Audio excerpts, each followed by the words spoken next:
Listen, I've done a lot of complaining about Chris Holtmann and the Chris Holtmann era here in Columbus and what it meant for the Buckeye program going down from Thad Matta and really just having a great first year for Chris Holtmann. He had a wonderful, fantastic season with Keita Bates-Diop, was able to almost win a Big Ten championship, came up one game short against the Michigan State Spartans in East Lansing. They fell just short of claiming a share of that crown.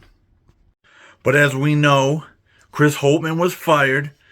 The Holtmann era is over, and I think that makes a lot of Buckeye fans happy. And now here's the thing. No shade against the man. I really like the man. I think he's a great builder of character. I think he's a man of great character himself. So I'm not throwing shade on Chris Holtmann for what he did and who he is as a man. I'm just throwing a little bit of shade based on what he did as a basketball coach at Ohio State. He wasn't quite up for the task, and that's okay. He was a great coach at Butler. He clearly was meant for a job of that caliber, of that size, and I wish him well in the future, and I pray that he does well, molding young men into what the best men that they can be. Now on to Jake Diebler. Since this team has been coached by interim head coach Jake Diebler, this team has so much more energy. They're playing with a lot more pace, running up and down the floor, blocking shots with authority, playing with confidence. And I think that's a massive difference, and it's a shift from what we saw this year under Holtmann. This team lacked confidence. They lacked a lot of confidence. They played slow, just very slow basketball, swinging the ball from court to court, stopping the ball's movement. Now they play with pace, running up and down the floor, playing with purpose, I'll say. They look like a completely different team, having won now 5 out of the last 6. After beating Rutgers today, they beat Purdue at home, number 2 Purdue, a team that, although they don't make many deep turning runs, they're the kings of the Big Ten.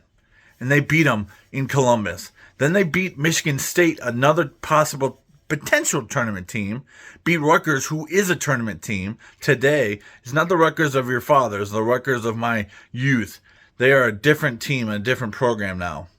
So I think it's time that Jake Diebler gets seriously considered to be interviewed for the next head coach of the Ohio State men's basketball program.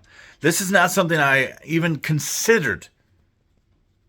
No, when he was appointed, I thought this is just a fill-in interim thing. We'll get to the end of the year. 11 Warriors not even considering him as a potential and possible candidate. They listed off the names, Alabama's head coach. They listed off Mick Cronin. They listed off Seth Miller from Xavier. A lot of different coaches they listed, and Jake Diebler was not among them. But at this point in time, I think it's very clear the Buckeyes need to take a serious look at Jake and what he brings to this program, what he's brought to this team. We bring a lot of people back. We bring a lot of people back now. Don't forget, Roddy Gale's coming back, okay? Don't forget, Roddy Gale, the slasher, and the scorer, Akpara, is coming back. So many guys on this team are coming back, and it could be a dangerous team next season if they get to play under a full off season of Jake Diebler and a full season under the tutelage of Coach Jake Diebler. So leave your thoughts below. What do you think? Who should Ohio State go after? Should they consider Jake Diebler, or should they consider someone else and look outside the program? Let me know. Don't forget to like, comment, subscribe down below. This is Buckeye Battles Cry. Peter signing out. Have a good day.